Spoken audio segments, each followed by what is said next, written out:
Maegovanen Melinnin, et bienvenue sur Rolyphonique. Rolyphonique, c'est un actual play, autrement dit des parties de jeux de rôle enregistrées par des rôlistes qui sont en l'occurrence aussi comédiennes professionnelles ou amatrices. Ici, pas d'image, nous ne captons que le son, parce qu'en vrai, nous pensons que ça permet une immersion encore plus profonde dans la fiction.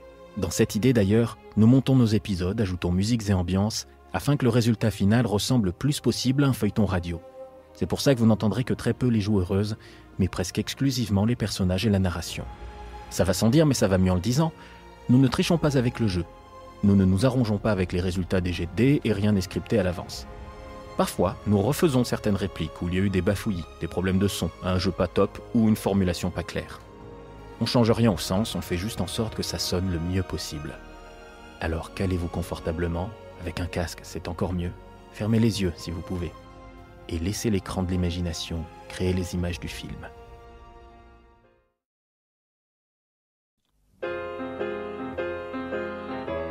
Mesdames et messieurs, bonsoir. Mon nom est Louis Naudin, je suis le majordome de Monsieur Mauroy.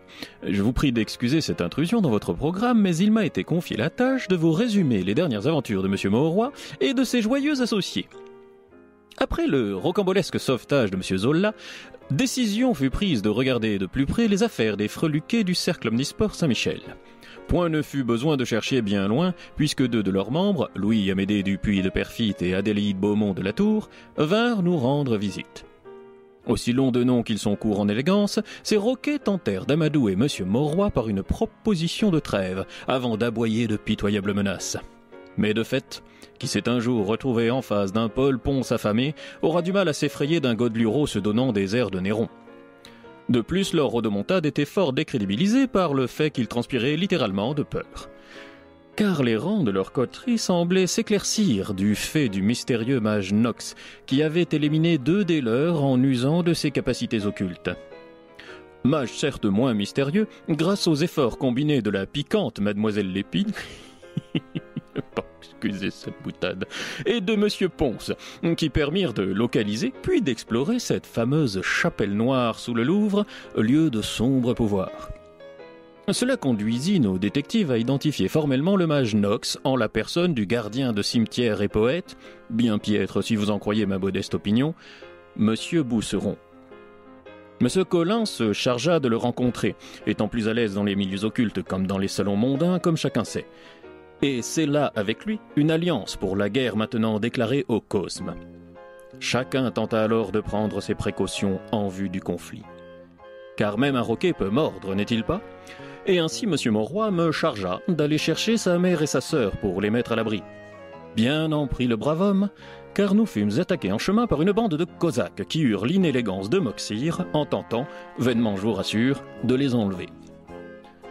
Ce fut un peu cabot de ma part, mais je me permis de décéder dans le salon de M. Mauroy en tentant d'y conserver, pour paraphraser M. Rostand, mon panache. Et tandis que ma conscience efface, je me demande, comment diable vont-ils réussir à se débrouiller sans moi ? Chapitre 6. Un séjour à la campagne. Il fait noir autour de vous, Jeanne. Vous entendez, pas très loin, une petite goutte qui tombe petit à petit. Vous émergez d'une espèce de sommeil nauséeux. Vous êtes sur une chaise, vous êtes attaché. Une porte devant vous s'ouvre.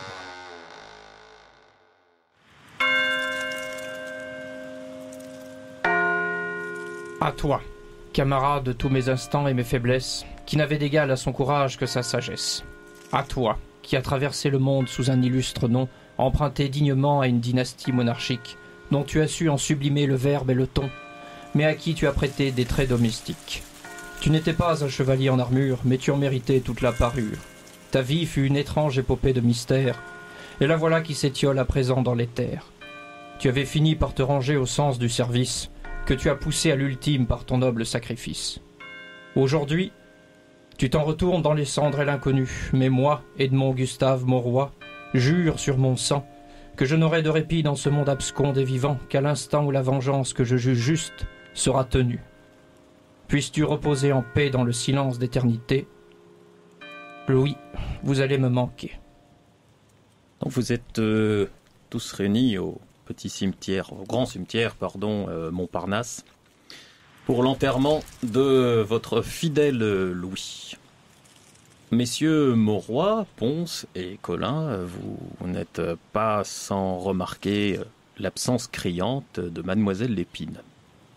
Au tout début, ça vous a légèrement surpris et au final, pas tant que ça, mais il y a beaucoup de monde. Différents amis, différents cercles, notamment une espèce de club de majordomes qui se réunit autour de la tombe qui vous voyez entrer en terre. La cérémonie est maintenant terminée, je vous laisse discuter entre vous trois. Paul, Oui, je vous écoute. Jeanne vous a fait-elle part d'un motif, du fait qu'elle n'ait pas pu venir aujourd'hui? Pas du tout. Aux dernières nouvelles, je crois qu'elle était à la préfecture. Étrange. A-t-elle été retenue par son travail? C'est possible. Et il n'y a qu'un seul moyen de le savoir, comme je dis tout le temps. Et c'est peut-être l'émotion qui était trop forte pour elle, hein. Ça reste une femme. Jeanne n'est pas de ce genre-là, Colin.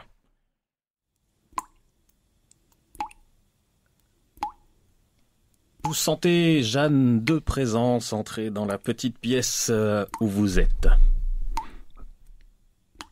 Et une voix que vous connaissez dit... Nous vous avions dit que vous auriez 2 solutions pour rencontrer notre patron. Une qui vous plairait, une qui vous plairait pas. Vous avez choisi celle qui vous plaira pas. Bienvenue à la Sûreté de Paris, ma bonne dame.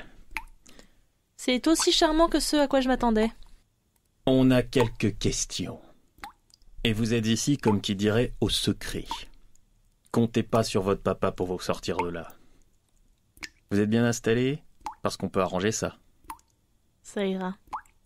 Bien. Alors, vous baladez souvent sous terre en ce moment, Mademoiselle Lépine?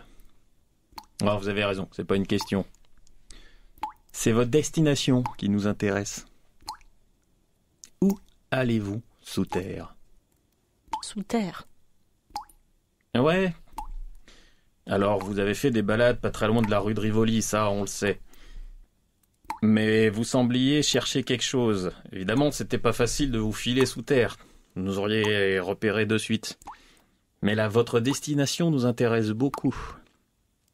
Qu'est-ce que vos collègues et vous tripatouillez dans les égouts de Paris? Il s'avère que nous cherchons un certain monsieur Mentier. Il a perdu sa 2e chaussure et ça fait quelques mois qu'on lui court après pour lui rendre. Mentier. Mentier.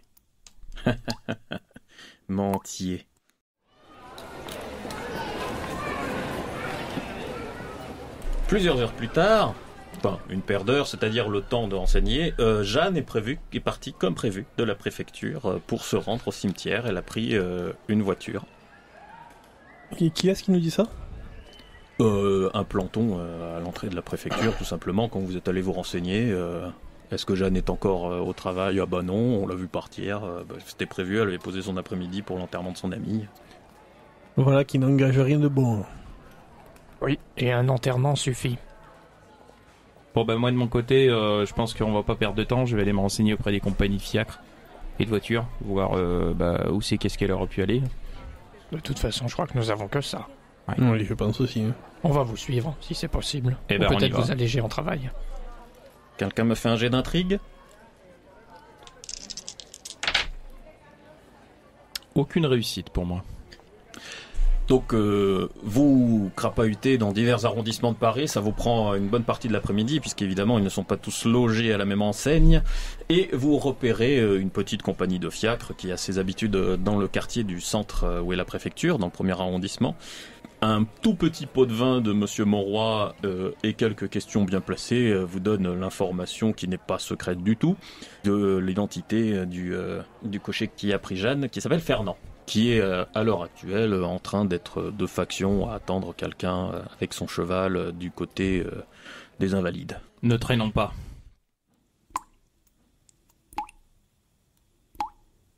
Jeanne, la personne qui vous interroge, que vous avez très facilement reconnu comme étant l'inspecteur Chapuis, qui vous avez suivi plusieurs fois, vous a quitté vous laissant un certain temps, voire un temps certain seul. Vous perdez assez rapidement la notion du temps. Votre connaissance des procédures de police vous dit que c'est parfaitement fait exprès. Ça fait partie du principe d'un interrogatoire, mais Vous qui avez les oreilles bien aiguisées, le sens de l'observation et l'habitude, par les quelques bruits que vous avez pu entendre et surtout ne pas entendre lorsqu'il est sorti, la porte, les échos, vous êtes à peu près persuadé de ne pas être dans une cellule.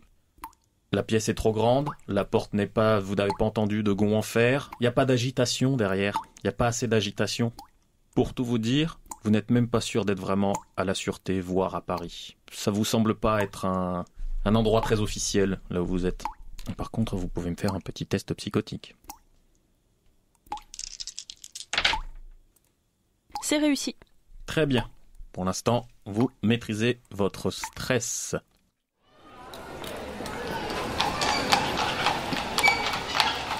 Aux Invalides, donc, près d'un boulevard, donc vous trouvez une voiture, la voiture hippomobile, un petit fiacre avec 2 chevaux, et un monsieur qui est en train de rouler une cigarette tranquillement dessus, avec sa petite casquette.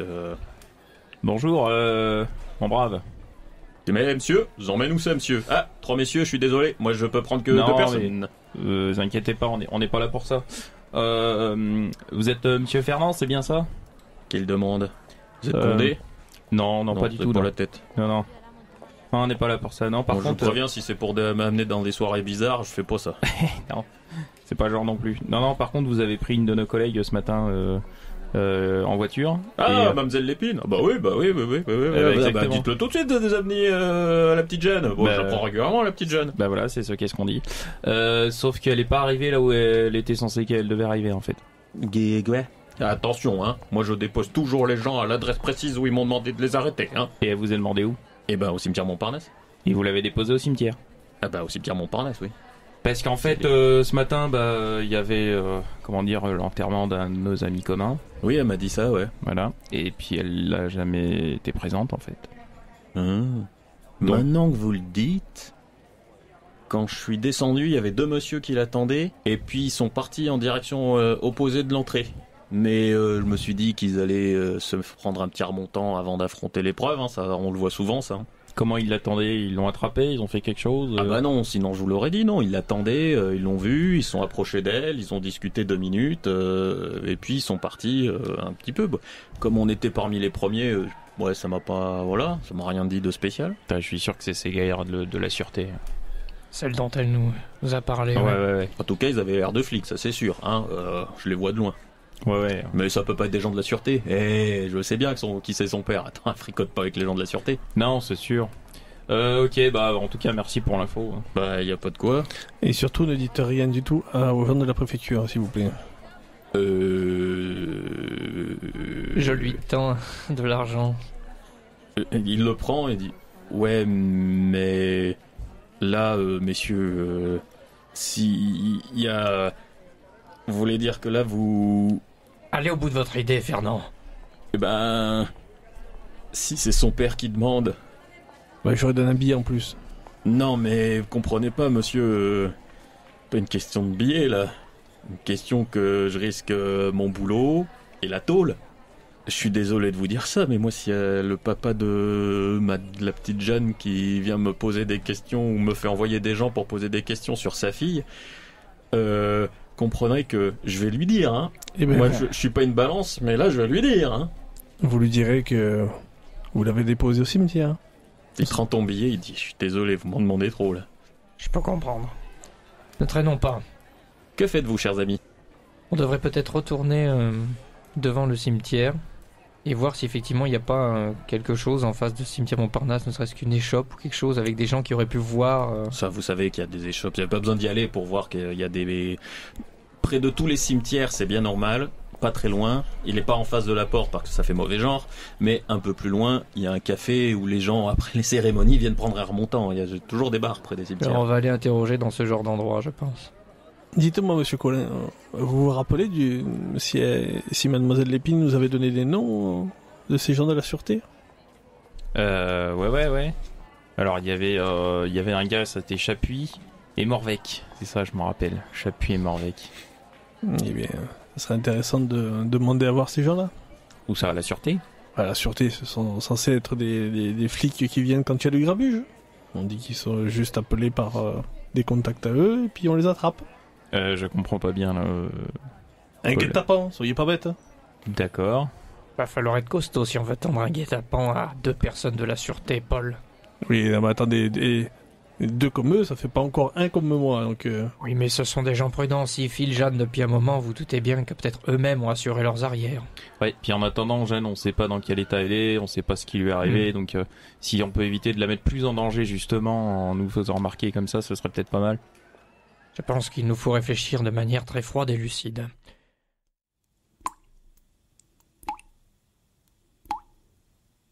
Comment je suis attachée? Est-ce que c'est des cordes? Est-ce que c'est des menottes? C'est des menottes. Vous êtes les mains dans le dos. Vous avez chaque main est attachée par une paire de menottes à un pied de la chaise. Je vais essayer de faire tomber la chaise sur le côté. Très bien. Passer Faites-moi un jet de menottes dessous. sport. Parce que c'est assez facile de se déboîter une épaule si on s'y prend mal. Eh bien, c'est raté. Très bien. Vous pouvez vous mettre une blessure. Vous vous êtes fait très mal à l'épaule en tombant. Vous avez entendu un clac. Très peu de temps après, la porte s'ouvre. Chapuis, puisque c'est lui, voilà. Oh, le petit oiseau qui a essayé de s'envoler. Vous vous êtes fait mal? Quel dommage. Malheureusement, les soins sont un peu éloignés, mais il vous relève en vous attrapant par les 2 épaules, sans ménagement.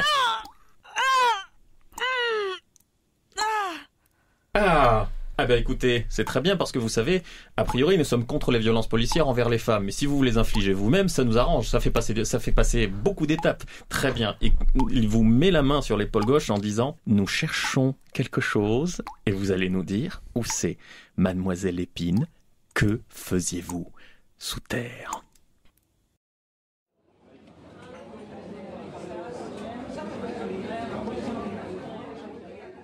Avez-vous décidé, messieurs, de ce que vous faites? Et nous allons entrer dans le bar qui a le plus en face de l'entrée du Très cimetière. bien.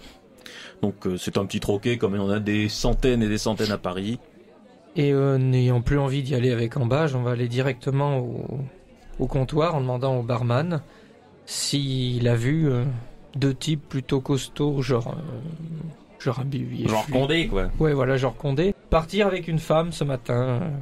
Je comprends pas bien ce que vous me demandez, monsieur. Déjà, qu'est-ce que vous commandez? Soyons polis. Un chicoulon pour moi. Blanc, rouge. J'ai un petit rouge de Loire qui vient d'arriver. Pas piqué d'hameçon. Oui, bah mettez 3 verres, allez, pour tout le monde. 3 verres pour tout le monde, c'est parti. Dites, monsieur Mauroy, monsieur Colin, je veux pas faire mon sauvage, mais si ça avance pas bien vite, je risque de faire des copeaux avec la terrasse de ce monsieur.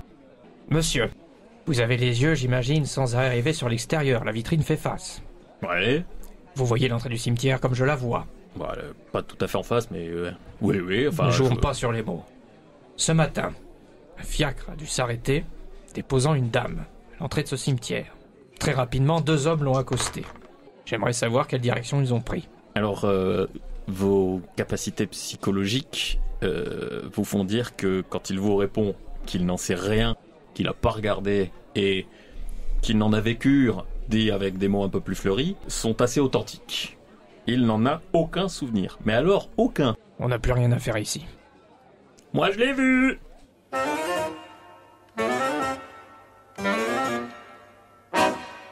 C'est qui ça?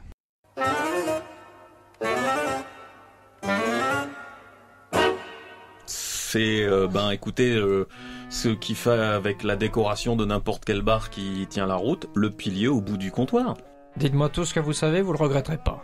Vous savez, j'ai soif, moi. Une bouteille pour ce monsieur. Ouais.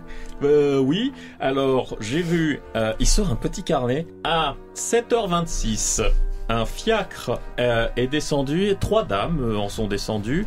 À 8h12, c'était pour l'enterrement de la mère Cholet. J'ai vu, alors vous voulez... Non mais abrège, un peu plus loin dans ton carnet. Bah à quelle heure vous voulez alors? À 10h. 10h. Ouh, il y avait du monde à 10h, hein. Ça devait être quelqu'un d'important. C'est rare qu'on voit autant de monde. Et puis du beau monde, dis donc. J'ai même vu monsieur Émile Zola, qui effectivement est passé pour présenter ses condoléances. Émile Zola est descendu. Alors ça, c'est une dame que vous cherchez, oui. Alors une dame. Pourquoi hein, il me regarde comme ça, le grand monsieur? Hâtez-vous. Allez, dépêche-toi, mon grand. Sinon, la bouteille, vous n'allez pas la boire, mais vous allez la prendre quand même. Allez, détends-toi. Soit. Alors, oui, il y a une jeune dame qui est descendue d'un fiacre et puis elle est partie avec 2 messieurs. Elle est passée devant le bar, mais ils sont pas rentrés dedans. Ça, je le sais, j'aimerais savoir où est-ce qu'ils sont partis. Ils ont pris une voiture automobile à moteur et ils sont partis en direction de la porte d'Italie. Et ben voilà. Eh bien, je crois que notre seule piste reste les noms de Chapuis et Morvec. Alors, je préfère vous dire tout de suite, ils auraient été quelque part dans Paris. Je peux faire jouer mes contacts éventuellement, pour ceux qui restent encore là. Par contre, là, s'ils sont en campagne, moi c'est le Far West, hein, si je veux dire. Une fois sorti de la ville, de toute façon, il ne sert à rien d'essayer de la traquer. Dites-moi, monsieur Colin, et votre sorcière, là, qui sait tout, elle peut pas nous dire où il est? Si, bah justement, j'allais venir, je comptais voir... soit éventuellement aller voir monsieur Bousseron, soit Irina Yankiewicz, mais ouais, je vais peut-être aller voir Irina, ouais. Nous pouvons essayer d'aller voir monsieur Bousseron de notre côté. Ouais, bah je crois qu'on va faire ça, on va se séparer, mais il faut qu'on perde pas de temps, hein. Exactement.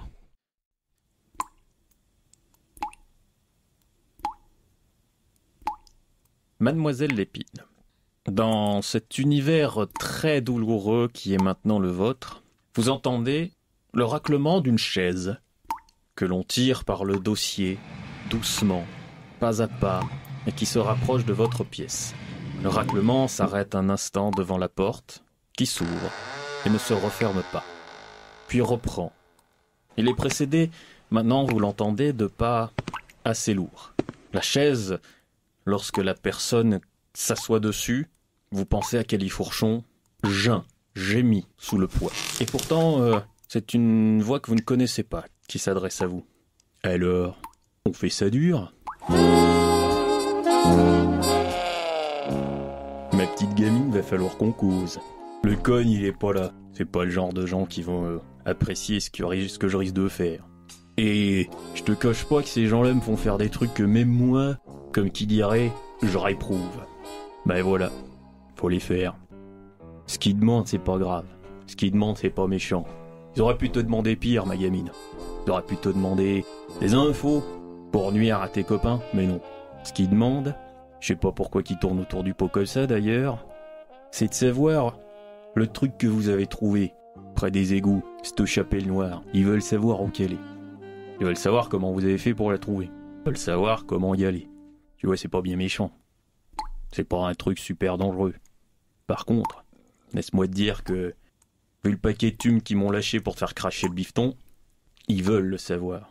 Et je sais pas si le petit Colin t'a parlé de moi, mais quand il s'agit de faire cracher les choses, je suis le meilleur sur toute la place. Et de loin. Et tu vas pas aimer. T'es pas de taille face à moi, gamine. Alors dis-moi juste, au moins, comment vous avez trouvé ça? Sinon, je vais te redéfinir le mot enfer. Oh, et en plus, tu sais quoi? Tu seras encore en assez bon état pour retrouver ton papa. Par contre, dedans, tu seras plus jamais la même. Il te reconnaîtra pas. Ouais, et puis c'est pas la peine de me faire le truc qui me courra après, qui va m'assassiner et faire des trucs. Je suis au-delà de sa portée. Alors, allonge-toi maintenant. Je te remets ton épaule en place. Je te remets dehors. Et tout ira bien. Ça te va comme marcher? Ils vous ont payé combien au juste, ces gens de la sûreté, pour travailler avec eux? Pas ton D'après ce problème. que Colin m'avait dit de vous, ça vous ressemble pas beaucoup.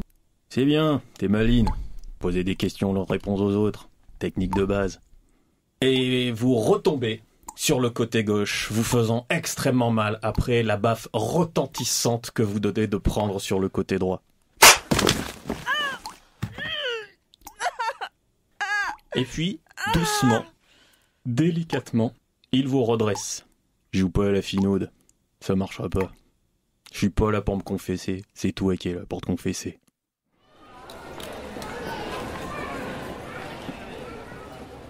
Alors on va commencer par messieurs Mauroy et Ponce.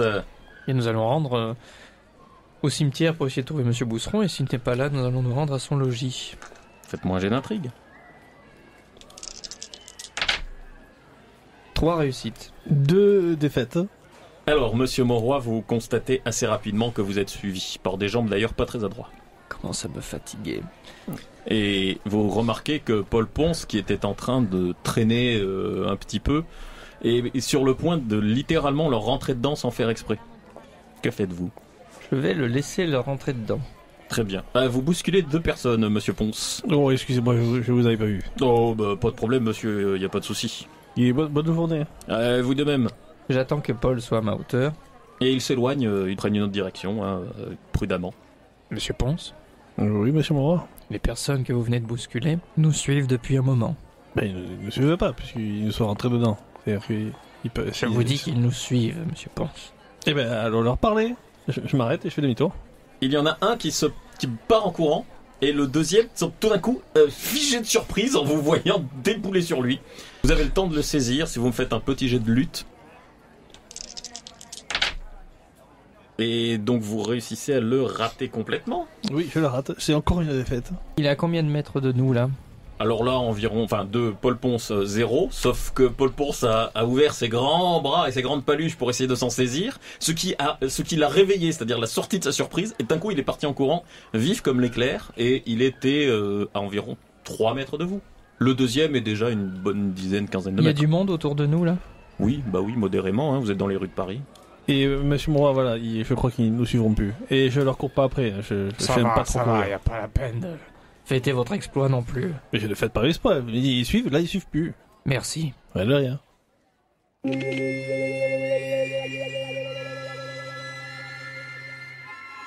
Bonjour madame Yankiewicz. Ah, mon petit Eugène. Vous allez bien? Ça va très bien. Tu m'as l'air pâle. Que se passe-t-il? Ouais, je suis un petit peu soucieux là en ce moment. Connaissez mon ami Jeanne Lépine? Oh, bien sûr, la jeune incrédule. Oui, Bon bah le fait est que elle a disparu, enfin ça j'imagine que vous le sachez déjà. Grand Dieu. Non, Eugène, je ne sais pas tout. Ah, j'aurais cru. Et tu as une photo d'elle? Je sors donc une photo de Jeanne que j'avais préalablement préparée. Très bien, viens, on va essayer de la localiser. Alors, elle va dans son bureau, immédiatement. Elle étale une carte de Paris sur son bureau. Elle sort un pendule, et elle se concentre sur la photo de Jeanne, et laisse balader le pendule sur le bureau. Et elle regarde, ça prend du temps. Elle s'arrête au bout d'un minute, tu vois qu'elle a de la transpiration sur le front. Elle n'est pas dans Paris. C'est ce que j'avais cru comprendre, oui, effectivement. Je la sens au sud, j'ai senti de la douleur. Elle est blessée. Il est blessé? Elle est blessée. Mais il y a quelque chose de sinistre autour d'elle. De sinistre et de sombre, tu vois. Comment dire? Il y a des forces occultes autour d'elle. Dépêche-toi de la trouver, Eugène. Elle est en grave danger. Et toi aussi. Ça c'est pas grave ça. Mais du coup, vous savez à peu près où est-ce que je pourrais la trouver? Si ce Je n'est au te sud l'ai de dit, Paris. ça se dirige vers le sud. C'est tout ce que je peux te dire. Je n'en sais pas plus. Bon d'accord. J'ai juste ce sentiment d'urgence. Je vais essayer de tirer un tarot et j'essaierai de te joindre. Dépêche-toi et sois prudent. Vérifie que tu ne sois pas sous surveillance. J'y vais, Harry. Et je repars du coup en direction du Père-Lachaise. Vous pourriez me faire un petit jet d'intrigue? Oui, je pourrais Vous pouvez faire ça. Tout à fait. 3 réussites. Vous êtes suivi. Je vais les semer.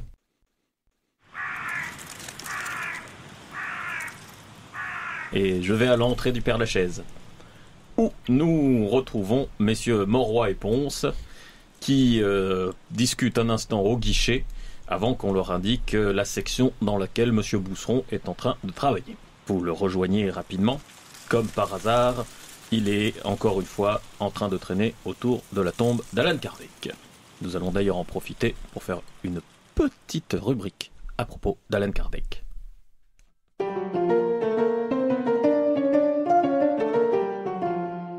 Auditrice, auditeur, mes potos, je dois commencer par un aveu de bourde. Le mois dernier, vous avez entendu qu'Eugène Collin est parti se recueillir sur la tombe de Papus. Or, en 1900, Papus était très vivant et en forme pour encore un moment, merci pour lui. J'ai confondu avec Alan Kardec, lui aussi remisé au Père-Lachaise, Cacalanché en 1869. Mais d'une bourde faisons rubrique, alors je m'en vais t'en causer du Père Kardec, car c'est le daron en chef du spiritisme. Ouais les aminches, aujourd'hui on parle d'occulte. Parce que je te vois, toi qui as lu Jules Verne et Zola, quel poster de Marie Curie au-dessus de ton lit. Pour toi, la belle époque est farcie au positivisme, à la révolution industrielle, aux découvertes scientifiques, repoussons au loin les crasses superstitions. Eh ben, t'as tort. T'as tort à t'en fourrer le doigt dans l'œil jusqu'au plan astral. Car la belle époque est aussi celle des sociétés secrètes comme la Rose-Croix, l'Aube dorée ou la théosophie.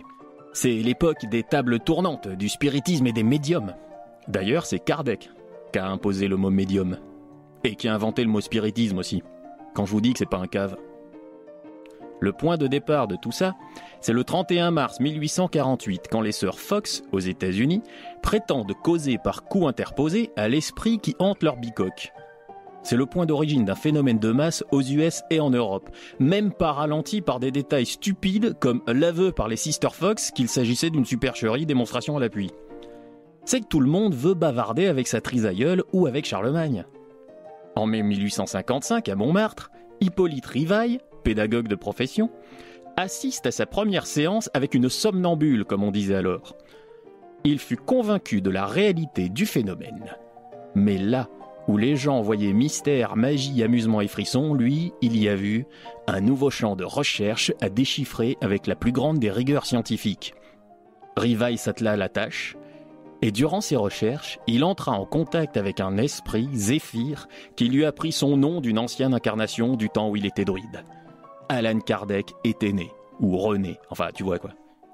2 ans plus tard, en 1857, Kardec publie la Bible du spiritisme, le livre des esprits, constamment réédité depuis, et fonde en 1958 la Revue Spirit, qui elle aussi existe toujours en 6 langues. Kardec est reçu par l'empereur Napoléon III, le tsar lui demande conseil, il fait des conférences partout. Il acquiert le titre de pape du spiritisme. Bien sûr, les scientifiques se foutent de sa ganache, ce qui le chagrine, car il croit vraiment prouver scientifiquement l'existence des esprits, et donc au-delà d'eux, de Dieu et de la réincarnation. C'est vrai que chez nous, Allan Kardec n'est plus aussi connu que de son vivant.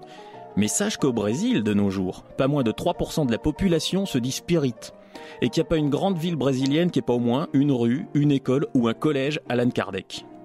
Et au Père-Lachaise, sa spectaculaire tombe en forme de dolmen reste encore de nos jours toujours fleurie. Et on dit même que son buste a le pouvoir d'exaucer les vœux. Alors, elle est pas belle la belle époque ?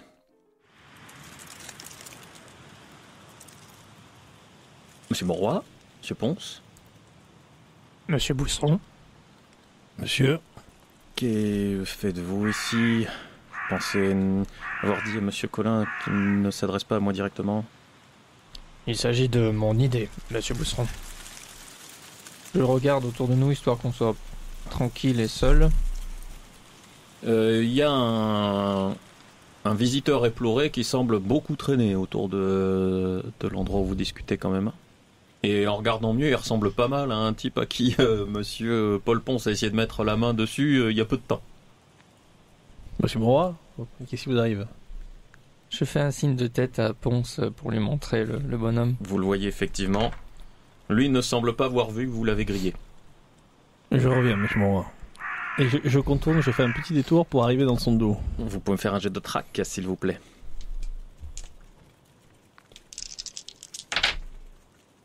C'est des défaites encore. Non, non, en l'occurrence, ce sont des réussites mitigées. Ah, C'est-à-dire que vous vous approchez dans son dos, mais au dernier moment, encore une fois, il se retourne et reprend le même air figé que précédemment, ce qui va vous laisser juste une autre tentative de l'alpaguer. Mais c'est pas possible. C'est donc une défaite pour une fois, c'est... Très bien, encore une fois, il arrive à vous esquiver. Monsieur Ponce, vous n'êtes pas remis de votre défaite manifestement au championnat du monde. Vous avez perdu toute votre technique de lutte. Vous tombez lamentablement sur une tombe et le monsieur s'enfuit, vous empêchant toute forme de poursuite. Bousseron vous dit, partez d'ici. Il faut absolument pas qu'il m'identifie. Je vous recontacterai. N'essayez pas de me joindre. Partez. Bon bah, et il commence à sortir son sifflet de gardien. Ça va être... Je vais juste lui dire avant de partir, notre ami Jeanne s'est fait enlever. Nous avons besoin de votre aide. On s'en va, Paul. Est-ce que je vois encore le malandrin courir? Non, point. Vous voyez Monsieur Collin qui a été attiré par les sifflets.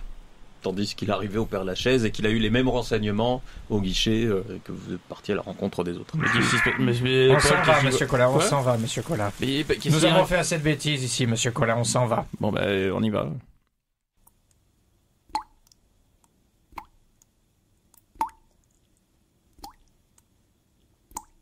Jeanne, entreprenez-vous quelque chose? Oui. J'aimerais faire une offre financière au patron. Oh, il va falloir être très généreux. Vous avez des compétences en sciences de l'homme? J'ai société, Ça Mais- peut aider. Ça peut aider. pas science de l'homme. Vous pouvez faire un jet pour commencer à estimer, essayer de cerner un peu sa personnalité vaguement pour voir si cela peut vous aider à trouver des points d'appui. 2 réussites. Vous commencez à tenter de l'amadouer, de lui parler, mais au bout d'un certain temps, vous voyez que le problème, ça n'est pas l'argent. Si rachat ou corruption il y a, il va falloir utiliser d'autres ressorts parce que ça n'est pas du tout un problème d'argent, mais vous sentez que s'il voulait vraiment vous torturer, vous faire parler, vous seriez déjà en train de crier tout ce que vous pouvez. Il cherche manifestement une porte de sortie. Écoutez, voilà ce que je vous propose. Nous allons nous arranger.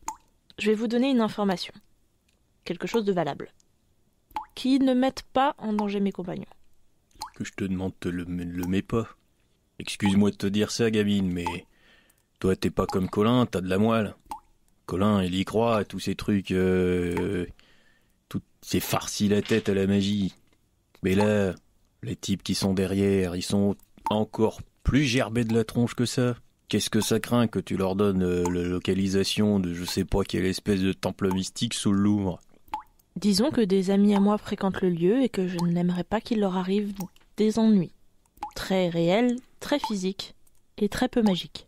Alors je te propose un truc. Dis-moi si ça te tente. Tu me dis où c'est. Et on s'arrange pour que je prévienne tes amis de plus fréquenter le lieu. Ça me paraît raisonnable. Eh ben tu vois. Il se lève, il pose une grande paluche sur ton épaule gauche, il saisit ton poignet gauche, et d'un coup sec, tu ne peux pas t'empêcher de crier, mais vraiment fort, il te remet l'épaule en place. Ils me croiront pas, c'est pas un minimum de dose de cri avant. Vas-y, dis-moi. Que lui dites-vous exactement, Jeanne? Je vais lui expliquer que c'est effectivement sous le Louvre, que c'est facilement accessible depuis l'entrée de la rue de Rivoli, et qu'il faut suivre une espèce de symbole grec. Du coup, une fois satisfait, après il dit mais alors qui il doit contacter? Et où et comment? Prévenez Eugène, le plus vite possible ça suffira. Souhaite. Je vais le faire prévenir. Vous rentrez chez vous et malgré la présence de votre sœur, de votre mère, du jeune Gaston Privat qui est extraordinairement silencieux depuis quelques jours, malgré la présence de vos autres domestiques, votre gouvernante, votre valet de chambre, cette maison vous semble bien vide. Et plusieurs fois vous vous surprenez à appeler Louis avant de vous reprendre. Je pense qu'on ne devrait pas trop perdre de temps ici non plus. Je suis allé voir Madame Yankiewicz et selon elle, c'est absolument certain que Jeanne est au sud de Paris. Elle m'a pas dit exactement où, par contre elle m'a dit qu'elle était blessée et que toute cette histoire, de façon assez évidente, implique des forces, je cite, obscures et sombres, mais précisément là où elle se trouve. Excusez-moi, monsieur Colin, mais ça vous a coûté combien cette information? Parce que on sait maintenant qu'elle est partie Porte d'Italie. Porte d'Italie, c'est le sud. Oui, mais moi ça je lui ai pas dit. Ah. Donc on n'en sait pas plus. Bah on est certain. C'est pas la meilleure manière de confirmer une information, mais enfin peu importe. Elle est blessée. Oui, bah ça m'inquiète aussi. Je vous croyais pas si béni, hein. Je vous rappelle que s'il y en a un qui risque sa peau, c'est bien moi ici. En parlant de ça, est-ce que vous pensez pas qu'il serait peut-être temps de prévenir son père? Absolument pas. Vous êtes pas fou, hein? Et vous comptez attendre quoi? Que Mais sa fille décède peut-être? On va la récupérer. Et soyez pas comme Comment? ça. Et déjà, si j'arrive à attraper ces minus là. Il faudra y arriver déjà. Et moi j'ai l'habitude d'affronter des mecs de 1m80, pas des mecs de 1m40. Alors au-delà de tout ça, moi je suis plutôt d'accord avec Monsieur Ponce.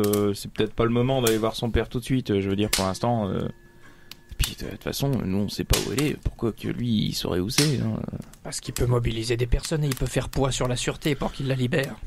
Vous comptez m'expliquer alors dans ce cas-là, s'il vous plaît, quel sera le bon moment selon vous pour prévenir son père que sa fille a été enlevée par des J'en sais tarés? rien. Et ben voilà. J'en sais rien, mais on tourne en rond. Et quand Monsieur Zola s'est fait kidnapper, on n'a pas averti toute la presse non plus. Parce qu'on avait déjà un point de rendez-vous pour un échange. Eh ben, on a des gens qui nous courent après. Jeanne a été enlevée sans même qu'on soit informé. Vous croyez qu'ils vont quoi? Lui apprendre une nouvelle recette de cuisine? Et peut-être qu'ils vont demander une rançon. Mais il l'aurait déjà fait. Et attendez, ça fait qu'une journée. Bon, je me casse. Eugène, attendez. Il y a un petit problème avec ce qui s'est passé cet après-midi au cimetière. Il y en a plein des problèmes aujourd'hui. C'est qu'on a malheureusement, je pense, impliqué Monsieur Bousseron dans l'affaire. Lorsque vous ouvrez la porte de l'hôtel particulier de Monsieur Monroy,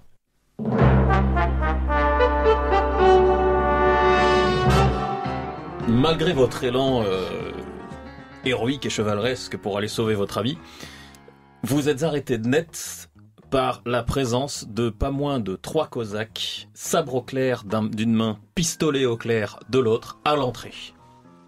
J'attrape... Je referme la porte. je comptais attraper Colin par le col et puis le rentrer. Ça se fait aussi.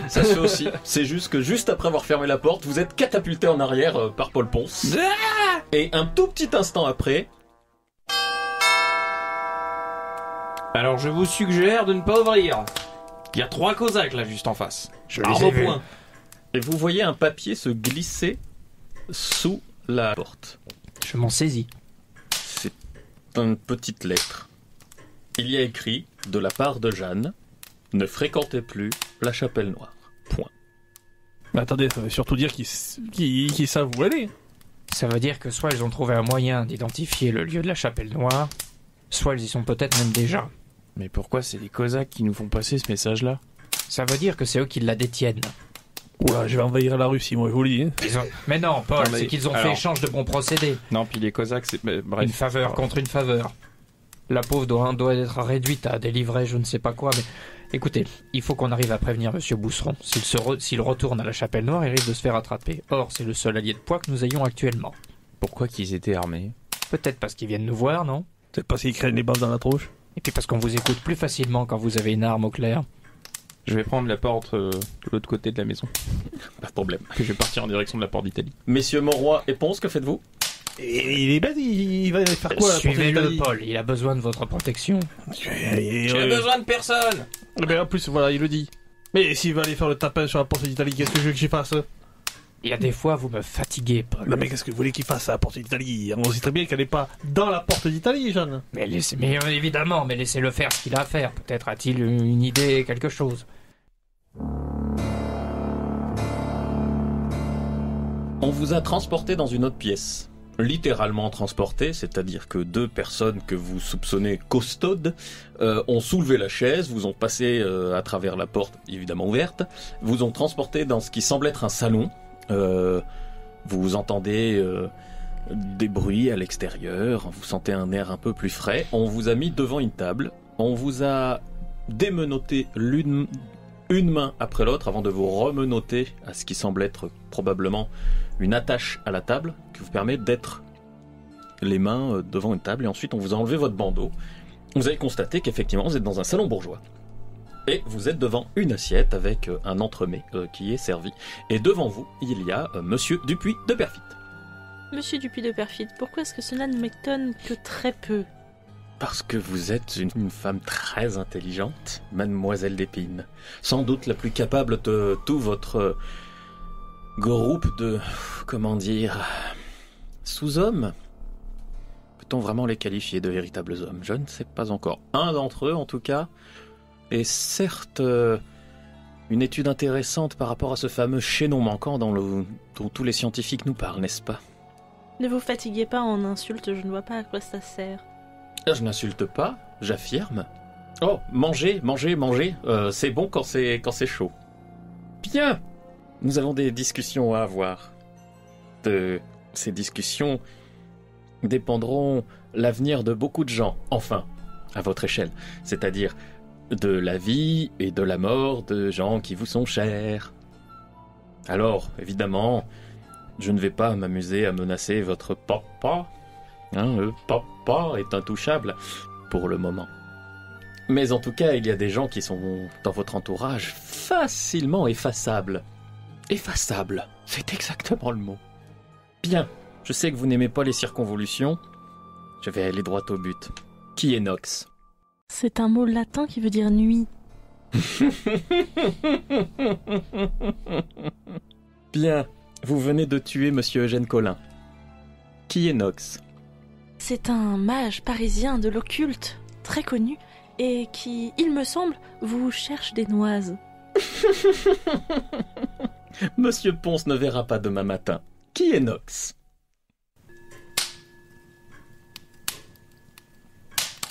Vous faites quoi, Monsieur Monroy? Eugène est déjà parti, je suppose. Oui, alors Paul Ponce Non, ne l'a j'étais pas en train, suivi. j'étais en c'est train de ça lui demander qu'est-ce qu'il compte aller Oui. faire à la Porte d'Italie. Vous avez répondu ou vous continuez de votre démarche chevaleresque? Je suis dans ma démarche, alors je sais pas si je l'ai entendu ou pas. Oui, si, vous l'avez entendu. Eh ben c'est bien simple, je vais aller voir mes contacts là-bas, voir si j'en ai, et puis je vais demander s'ils ont vu une bagnole. Et monsieur Colin, moi je vous ai dit que la dernière des choses à faire, c'est quand même de se séparer. Il faudrait pas qu'on ait une deuxième personne kidnappée par les Visigoths. Eh ben vous avez qu'à me suivre. Eh ben soit. Et vous venez aussi, monsieur Monroy? Non. Il y a trop de personnes ici dans cette maison qui risquent d'être mises en danger par nos actions. Un peu trop téméraires à mon goût. Allez-y sans moi, je préfère m'occuper d'eux pour l'instant. Et je m'exprime en quelle langue? Vous comprenez pas quoi quand je dis qu'il faut pas se séparer? On va quand même pas faire 3 groupes de 1. Allez, bon vent, moi je vous attends pas. Eugène Collin est nettement plus discret que nous. Je pense que tout seul, il sera nettement plus se faufiler que en présence, si vous m'excuserez, de nos 2 gabarits.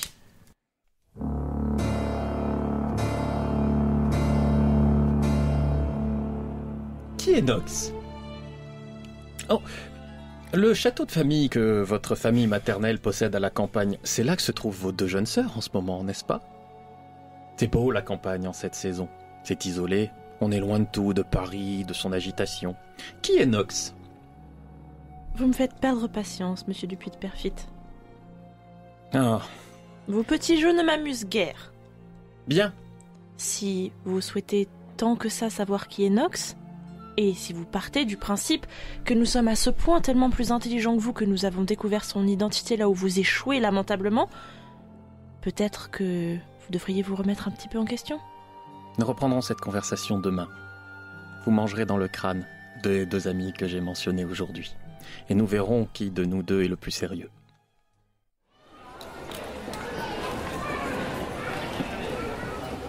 Monsieur Collin, vous partez vers la Porte d'Italie.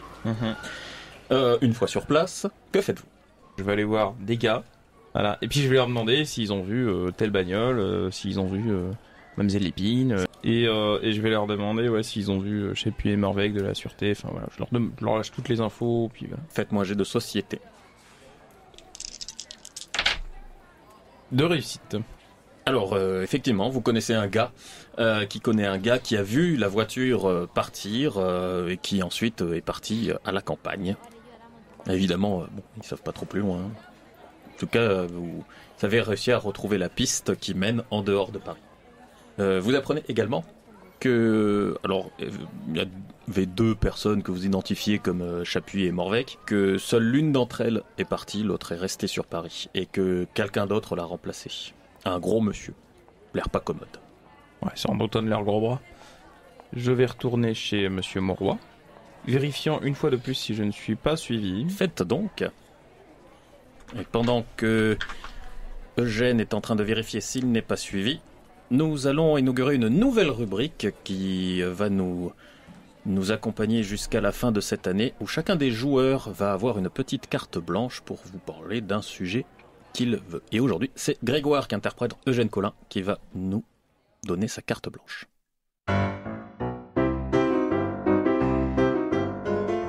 J'ai commencé le jeu de rôle il y a un peu plus de 5 ans, bien que ce soit un domaine qui m'avait intéressé depuis longtemps.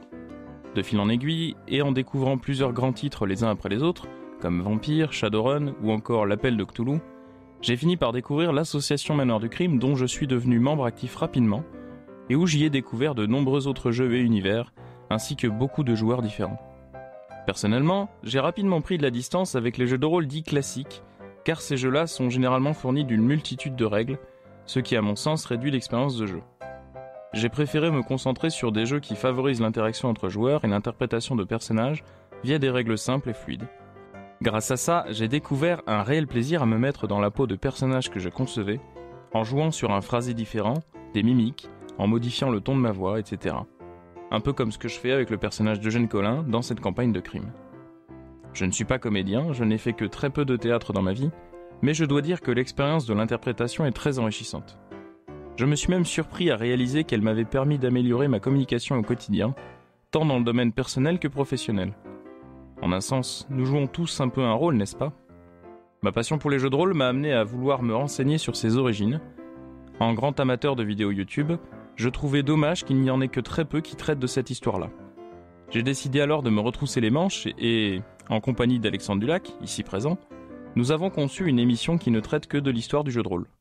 Celle-ci existe depuis septembre 2016 et se nomme Icozèdre, en référence au nom donné à la forme géométrique d'un dé à 20 faces. Depuis, nous essayons d'apporter au plus grand nombre la richesse de l'histoire de notre domaine, et j'espère que vous irez y jeter un œil à l'occasion.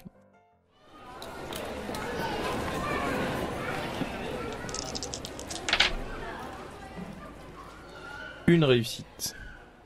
Vous êtes suivi. Mais je vais essayer de l'esmer. De près. Par qui ? Il vous semble avoir vu de la fourrure. Je vais essayer de le semer. Trac. J'ai une réussite et un échec. Donc une réussite mitigée. Vous réussissez à en semer un avant de constater assez vite qu'il y en a un autre. Et votre sens habituel des filatures vous fait penser qu'ils sont en train de vous diriger, de vous conduire. Et j'ai une idée de vers où ils me conduisent ? Pour l'instant, non. Je vais continuer, puis je verrai bien où ça me mène. D'accord, vous vous laissez conduire ? Si je peux essayer de m'en échapper, je le fais. D'accord, rejet de trac. Pas de réussite. La situation n'évolue pas, parce qu'ils sont à peu près aussi mauvais que vous. Mais vous commencez à discerner leurs objectifs. Ils vous éloignent des grandes artères, des endroits éclairés. Je vais essayer de me recentrer sur les grandes artères, toujours dans la direction de la maison de Monsieur Mauroy.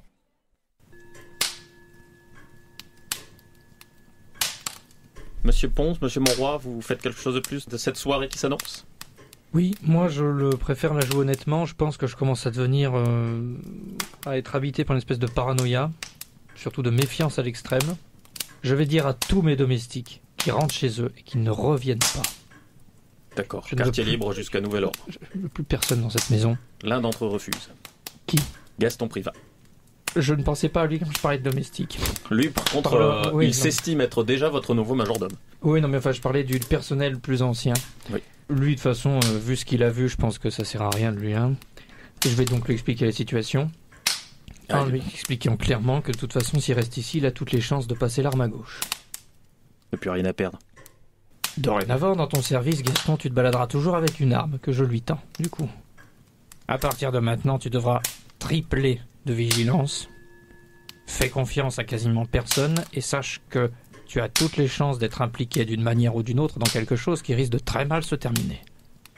En parlant de ça, Monsieur Mauroy, il nous reste encore les armes qui nous ont servi sur la butte Montmartre ? Oui. Eh bien, je vais en prendre une avec moi. Vous faites bien. Je vais ensuite monter à l'étage où il y a ma mère et ma sœur. Je pense que je vais passer un moment avec ma sœur en lui faisant la même conversation qu'avec Gaston, mais en y allant avec beaucoup plus de Bon. tact. Je vais donner une arme à ma sœur.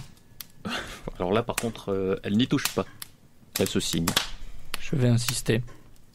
Très bien, elle la prend entre le pouce et l'index par le canon. Si tu veux en faire bon usage, Mathilde, il s'agit de la garder sur toi. Et je pourrais pas rentrer à Grenoble ? Vous allez repartir d'ici, mais vous allez pas rentrer à Grenoble. Je vais les expédier chez, je sais pas, un oncle, une tante, j'en sais rien, quelque chose de la d'accord. famille, très loin d'ici. Dans la Beauce, c'est bien la Beauce. Et je vais passer un moment à essayer de réfléchir comment je vais faire quitter la maison sans qu'elle soit trop en danger. Je vous laisse à ces réflexions. Monsieur Ponce, vous faites quelque chose de spécial ? Absolument pas. Je me cale dans le canapé et j'attends patiemment d'avoir des nouvelles ou de Colin ou de Jeanne.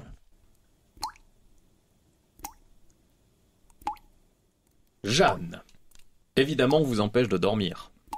À peu près ce que vous estimez très vaguement être toutes les 15 à 30 minutes, quelqu'un vient faire du bruit pour vous empêcher de dormir, si tant est que vous auriez pu le faire assise sur une chaise menottée. Mais je vous laisse quand même faire un jet d'intrigue, avec un dé en moins parce que vous êtes en plein stress. Réussite mitigée. De votre repas, vous pensez être à l'extérieur de Paris, vous en êtes à peu près sûr maintenant. Vous êtes à la campagne, près d'une rivière. Et pendant la nuit, en plus des gens qui viennent vous réveiller régulièrement, vous entendez qu'il y a beaucoup d'allées-venues dans la maison. Vous tentez quelque chose? Je vous laisse un petit peu réfléchir, je reviens à vous. Oui. Très bien. Monsieur Collin, Alors, je vérifie une nouvelle fois si j'arrive à les semer. faites-moi un jet. Une réussite. Il vous semble avoir semé vos poursuivants. Bon. Mais vous êtes, pour avoir fait cela, vous vous retrouvez assez loin de chez Monsieur Monroy. Vous êtes bien trop au nord. Vous êtes du côté de l'Opéra, là. Je vais chercher un officier de la maréchaussée. Ça ne manque pas. Voilà. Je vais m'approcher de l'un d'entre eux. Oui. Et je vais le gifler. Très bien. Alors vous pouvez vous enlever une blessure parce que vous faites passer à tabac avant de vous faire embarquer, bien entendu. Vous vous retrouvez, comme je pense vous l'espériez, à la préfecture, avec les poivreaux et les diverses personnes qui se trouvent là la nuit.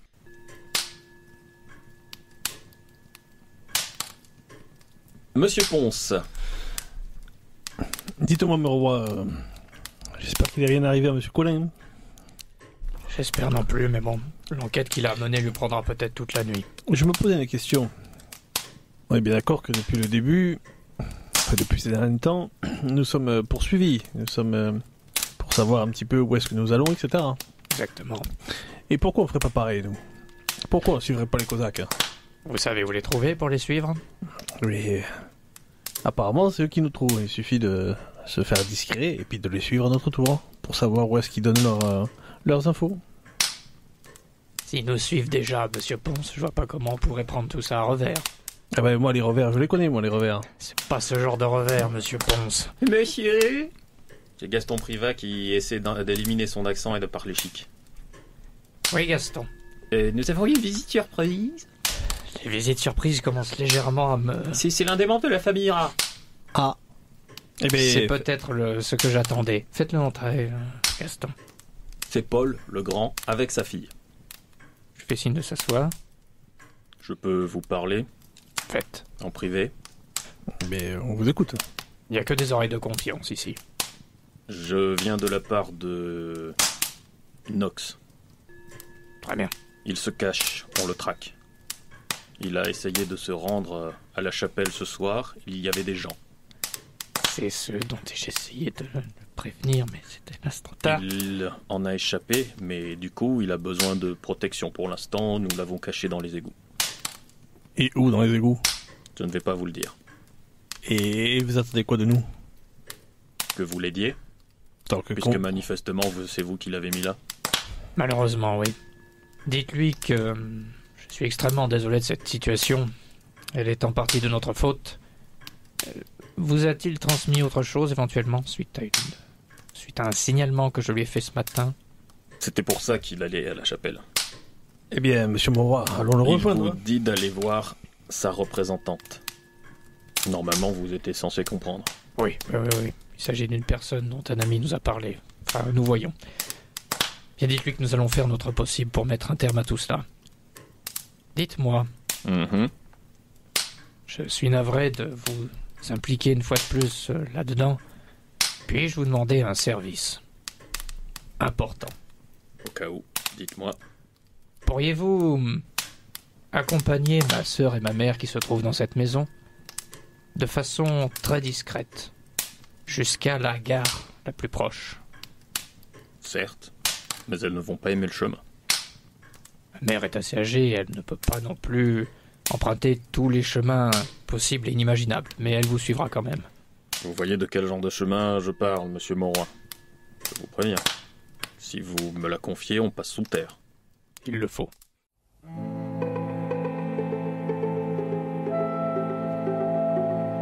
Jeanne, la porte s'ouvre de nouveau et vous entendez le bruit caractéristique de bottines, ainsi qu'un frou-frou. La personne vous tourne autour, vous sentez son parfum capiteux. Ne dit rien. Madame Beaumont de la Tour. Mademoiselle Lépine, vous voyez? commençons à nous occuper de plus près des moustiques. Nous avons fini de faire volter notre main pour les chasser. Je constate aussi que vous êtes très peu efficace à vous occuper de la menace sur laquelle vous vouliez vous concentrer prioritairement. Oh, grâce à vous, elle sera éliminée dès cette nuit. Maintenant que nous savons où est la chapelle noire, ce que vous ne savez pas, c'est l'arme que vous nous avez donnée. Vous ignorez tellement de choses, Lépine. Tellement de choses. Vous venez d'accélérer notre projet. Vous venez de nous donner l'élément qui nous manquait pour vraiment faire fonctionner les choses. Grâce à vous, Eliezer va maintenant devenir le mage le plus puissant du monde. Vous entendez un petit bruit et une douleur horriblement aiguë qui vous fait d'abord serrer les dents de surprise. Et là encore une fois, allez, je vous fais faire un jet de mental pour retenir votre cri si vous voulez retenir votre cri. C'est une réussite. Bien. Vous serrez les dents et gémissez à peine, tandis que ce qu'il semble être une aiguille s'enfonce juste au niveau de votre trapèze, derrière votre clavicule. Lentement, doucement. Et juste à votre oreille, vous entendez le petit gloussement de Beaumont de la Tour. Petite poupée, tu vas danser. Vous êtes vraiment d'une exquise compagnie. Ce sera une nouvelle révolution industrielle et ce sera grâce à vous. Peut-être on donnera votre nom à quelque chose. Non, je ne crois pas. Elle s'en va. Elle a laissé l'aiguille dans votre épaule. Donc après le départ de Mademoiselle Beaumont de la Tour, je vous rajoute bien sûr un point de névrose, donc un point d'angoisse. Ça me fait basculer un niveau de psychose. Eh bien, donc vous avez un point de psychose en plus. Et vous allez faire une petite décompression psychotique qui dépend de votre inclinaison psychique. Vous la jouerez quand vous voulez, comme vous voulez. Alors, on va voir si vos chevaliers vont arriver à vous sauver avant que vous ne pétiez complètement les plombs.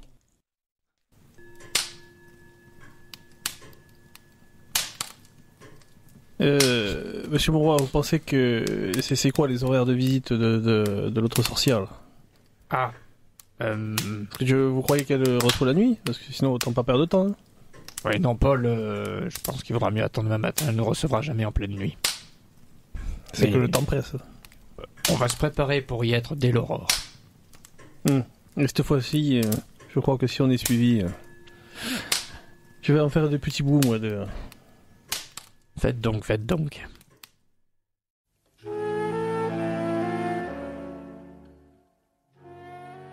Je vais aller me tourner vers Monsieur Collin. Au petit matin, un maton ouvre la cellule et demande à tout le monde sauf vous de sortir. Puis, 2 autres matons arrivent avec des bouts de tissu roulés en boule et sans doute ce qu'il y a à l'intérieur, un savon, une pierre, vous ne savez pas, et vous passent à tabac, vous rouent de coups jusqu'à ce que vous soyez par terre, vous ramassent, vous sortent, vous jette littéralement dans une voiture à cheval, à moitié sonnée, et qui commence à partir assez vite. Il y a quelqu'un dans cette voiture? Il y a quelqu'un dans cette voiture. Le préfet de police, Louis Lépine, te regarde, et son air fait peur à voir. Monsieur Lépine. Il ne dit rien de tout le trajet. Évidemment, il y a également un gros costaud à côté. Vous vous dirigez évidemment vers chez Monsieur Monroy.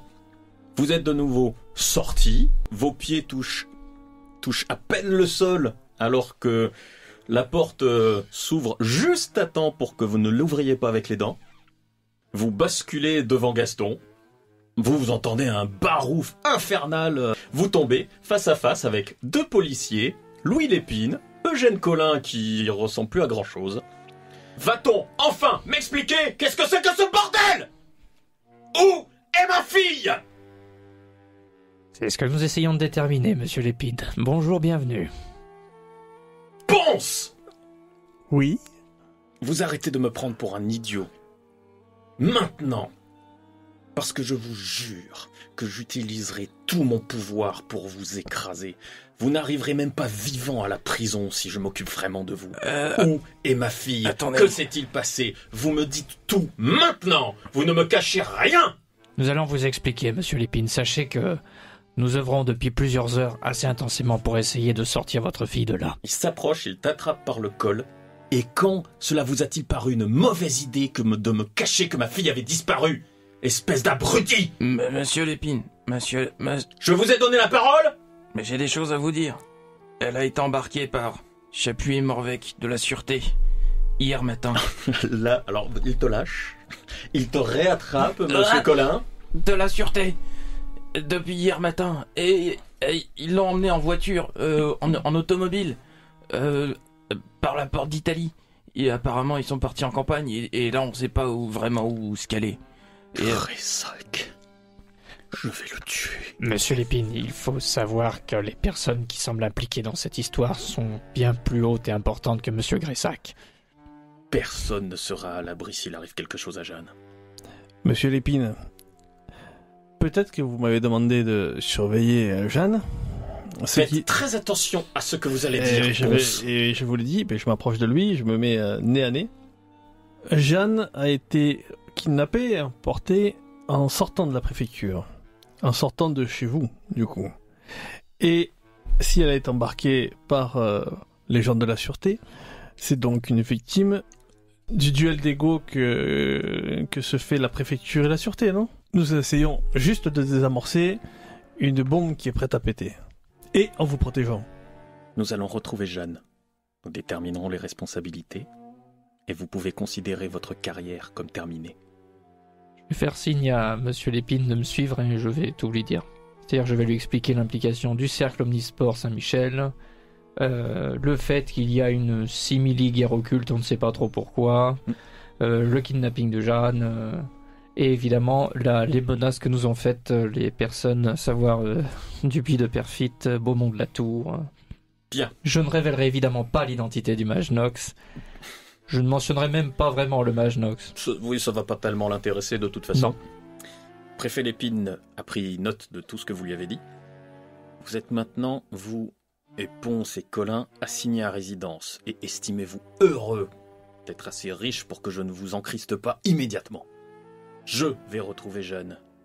Vous laissez faire les professionnels maintenant, mon roi. Votre petit club là, c'est terminé. J'ai été bien trop laxiste avec vous. Vous allez retourner à votre vrai métier. Paul Ponce va se trouver un métier de nettoyeur dans un quelconque cirque qui fera des tournées en province. Quant à Collin, peut-être qu'il devra payer pour les autres. Mais vous, estimez-vous heureux. Si j'apprends que vous ayez tenté de sortir de cette maison, n'attendez plus aucune protection de ma part. Et priez pour qu'il ne soit rien arrivé à ma fille. Monsieur Lépine, Et il s'en va, il t'écoute même pas. Il s'agit de notre ami, on ne peut pas rester sans rien faire, Monsieur Lépine. Parce que vous pensez vraiment que vos actions jusqu'ici lui ont été bénéfiques, mon roi? Blâme, entends-tu en bas. Nous luttons contre la même vermine, Monsieur Lépine. Il n'y a pas de guerre sans risque. Il te fait un geste que tu qualifierais d'obscène. Et vous voyez qu'effectivement, il y a un détachement de policiers qui prend faction autour de la maison. Vous n'avez pas pu protéger votre fille, Monsieur Lépine. Ces hommes ne nous protégeront pas plus nous.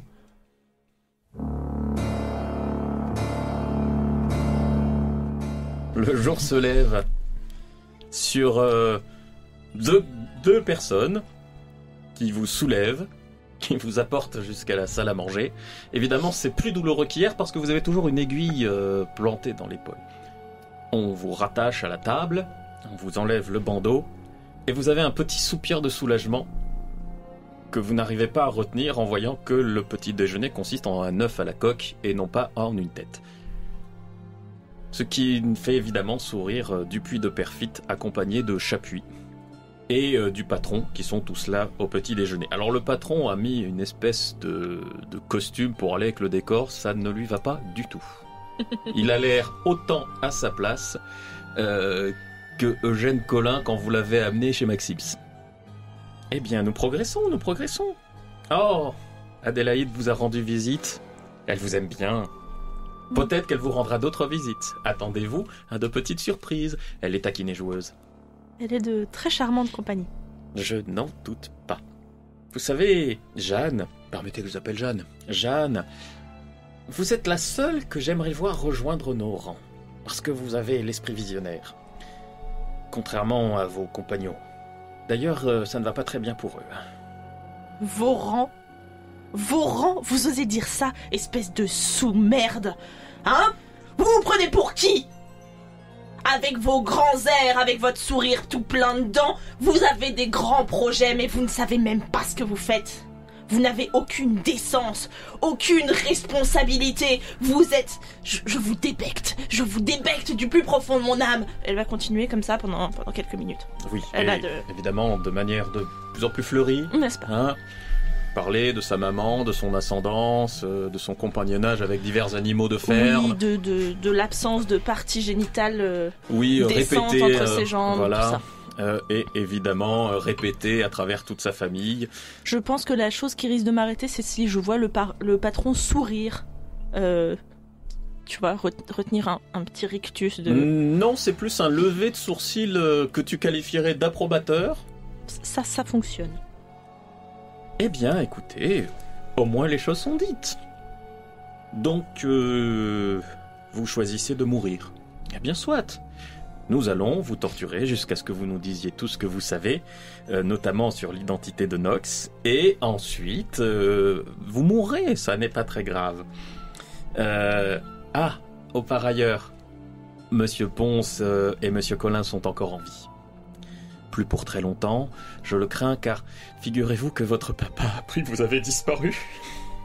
Vous imaginez dans quel état il est. Et du coup, ça va sans doute le conduire à faire de nombreuses erreurs qui vont lui coûter sa tête. Enfin, je veux dire sa carrière, son poste, et donc ses protections, et les vôtres. Ça va me faciliter la vie. Merci, Jeanne. Vous ne pouviez pas nous rendre plus grand service que tout ce que vous avez fait cette nuit. Maintenant, nous allons reprendre notre conversation. Qui est Nox? Je ne sais pas. Vous mentez. Je suis sûr que vous l'avez rencontré en personne. Et je suis sûr que je ne m'intéresse pas vraiment à vos pratiques magiques et j'avoue porter très peu d'intérêt à la personne de Nox. Je ne crois même pas qu'il existe réellement. Je ne sais donc par conséquent pas qui il est. Mais vous avez vu la mort d'Olaf? J'ai vu un cosaque avoir un torticolis et s'effondrer. Puis j'ai tué quelques-uns de ses compagnons et je suis partie. Un torticolis, comme vous êtes charmante.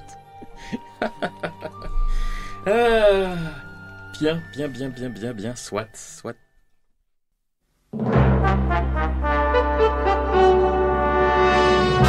Vous voyez tout d'un coup les yeux d'Amédée Dupuis de Perfit s'agrandir, son visage se figer d'horreur, tout le monde se lève, tandis que vous entendez un craquement horrible suivi de la chute d'un corps dans votre dos. Elle a eu un torticolis, elle aussi? On dirait. Ce qui va signer la fin de la séance de ce soir. Merci de m'avoir prêté vos oreilles jusqu'au bout. Et si ça vous a plu, n'hésitez pas à vous abonner, à noter, à commenter et surtout à partager. On se retrouve très vite. Et n'oubliez pas, rêver, c'est résister.